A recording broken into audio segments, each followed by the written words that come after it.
One of the most confusing aspects to golf is the grip. Is there one generic grip that works for everybody? Or how do you figure out the grip that works best for you? Excellent topic. Let's tee it up.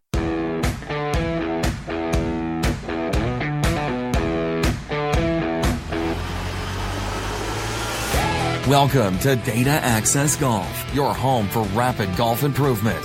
And now, from the thin air of the Rocky Mountains, next on the number one tee, your host, Aaron Stewart. Hey everyone, welcome to another episode of Data Access Golf Podcast. My name is Aaron Stewart. Grateful to have you along today. Grateful for this topic. It's one that came up a couple days ago. I had a friend in my office and we were kind of discussing a few things and we were looking at his swing, and he kind of just asked me, hey, how do I know if my grip's right? And I'm like, that's a great question. It's one of those things that over the course of my life, I have changed my grip to stronger and weaker and all over the place. I have gone interlocking, overlapping. I've gone baseball. I've tried them all. And a lot of that, I've tried them all just recently as I kind of got into using technology to analyze my golf swing. I got into trying to figure out, because I now have equipment that tells me if my swing's on plane or not, I started messing with the different golf grips to see if maybe there was one that helped me stay on plane better than any other grip. And there was. And I think everybody can kind of learn that for themselves. But one of the things that I found really the most interesting, and we're always about, in Data Access Golf, we're about simplification. We're about using technology and instant feedback to simplify our golf swing so it can be repeatable, and so we don't have to practice it 1,000,000 hours a week to try to play decent golf, right? So it's about simplification. It's about finding the most efficient way for us to swing. And the most efficient means with as few number of variables as possible. Okay, so with that in mind, that's kind of how I sort of, after messing with all these different things, I kind of backed into a way to find out a grip that makes your swing much simpler. And it really goes to seeing what the club is doing at the top of your backswing. So once you get in and figure out what your swing feels like, what it is on plane, then sometimes you have to make an adjustment to your grip. A lot of times we've made adjustments to our grip to sort of overcome a very poor golf swing, right? So we might make it a little strong if we happen to fade the ball a little bit. We may have weakened the grip a little bit if we come from the inside and hook it too much, and so we want the club face to be opened a little bit more. So there's definitely adjustments that we make to try to play better golf, and they're brilliant. When you mess with your grip to try to keep it in the ballpark, I think it's fantastic. I think it's very smart. But now if we're going to go through all the work and we're going to fix the golf swing and get it all on plane and make it as simple as possible and make the move as efficient as possible, chances are pretty good, especially depending on how far off your golf swing was, but chances are pretty good you're going to have to make some changes to your golf grip. And the easiest way I found for this to be done, and this is what I shared with my buddy when he was in here, was take your golf swing and get it to the top. And again, this has to be when you're swinging on plane, but take your golf swing to the top and then look at the back of your wrist to make sure that it's flat, that it's in line with your forearm. That's the first step, right? So on the case of my buddy, and actually it was my situation as well, I would get on plane and I would get my club up to the top and I would look up, and if I flattened my wrist, all of a sudden my club at the top was shut. It was very closed. And so I had to weaken my grip a little bit. And so I would literally just sit in the mirror with my club up in the backswing, and I would look to see if my forearm and my hand were flat. So not a Dustin Johnson move, right? Dustin Johnson's wrist at the top is very bowed, right? He's got it actually, his hand is actually pointing down away from him. And then you've also got sort of a cupped position where your wrist is actually bent forward and the back of your hand is now pointing towards the target line, right, towards the ground.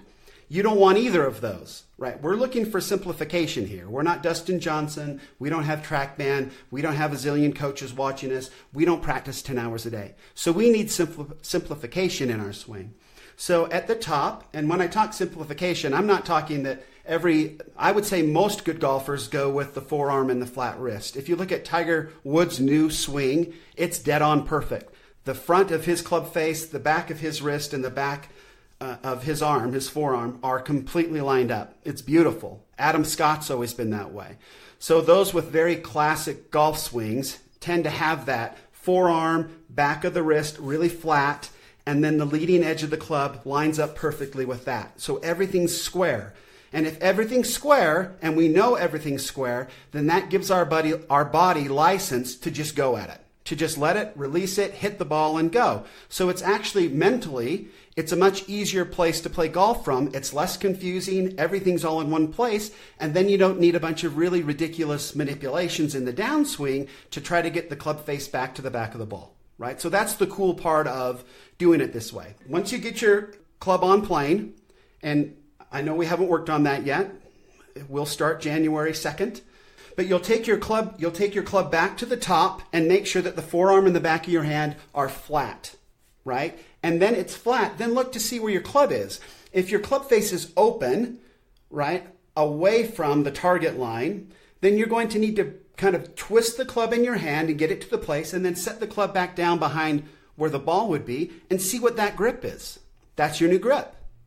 Same thing, if you get it to the top and your club is closed, then you're going to have to kind of move the toe back towards you and get it lined up with the back of your hand. And again, just look in a mirror or take a video and pause it, then rotate that club so you've got the leading edge matched to the back of your hand, which is flat, matched to your forearm. And you've got a nice straight line then where it's very simple to come from back down. And so that's how I found my perfect grip for me, is I backed into it that way. Once my swing was on plane, I had a very shut club face at the top. After I flattened the back of my wrist to the back of my arm, my club was very, very shut. So that means that I made some adjustments for my poor golf swing plane in order for me to hit the ball better, in order for me to keep it on the planet, in order for me to try to score better. It was brilliant. I had to make those modifications to shoot decent scores. But now with my swing on plane, I didn't need those positions anymore to hit the back of the ball. In fact, they were going to hurt me with me being on plane. So when it comes to the grip, that's what I suggest.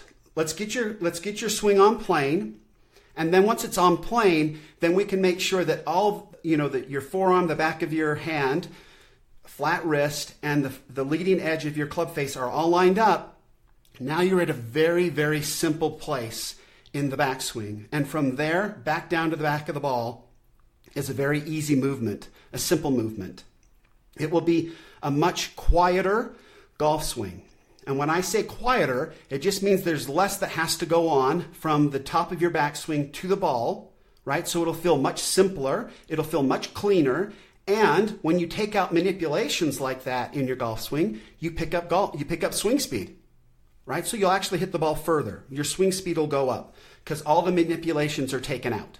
It can just go right from the top to the back of the ball, and you're playing good golf. And you'll have much more control over the flight of your ball.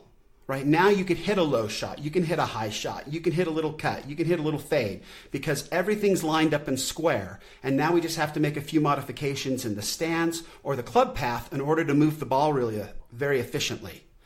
Right? But when we take out all of that variability, it gives us more flexibility to hit a variety of cool shots. If we're manipulating the club all the way down, then to also try to hit those cool shots becomes more difficult. So as amateur golfers, we're going to try to make it as simple as possible, clean as possible, so it can be repeatable. We can pick up some swing speed, pick up some consistency, and figure out what the best grip is for you when you're on plane. So it's a cool process. So that's very different. I know it's a very different way to figure out what your grip is. I know it goes against the conventional wisdom of having the V's in both hands pointing to your right shoulder. That doesn't work for me. It honestly hasn't worked for a lot of people I've worked with once we've got their swing plane figured out. It's not always that way. I think that that's a good baseline. And sometimes in golf instruction, because we didn't have accurate feedback and we didn't have all this technology, that we just looked for baselines.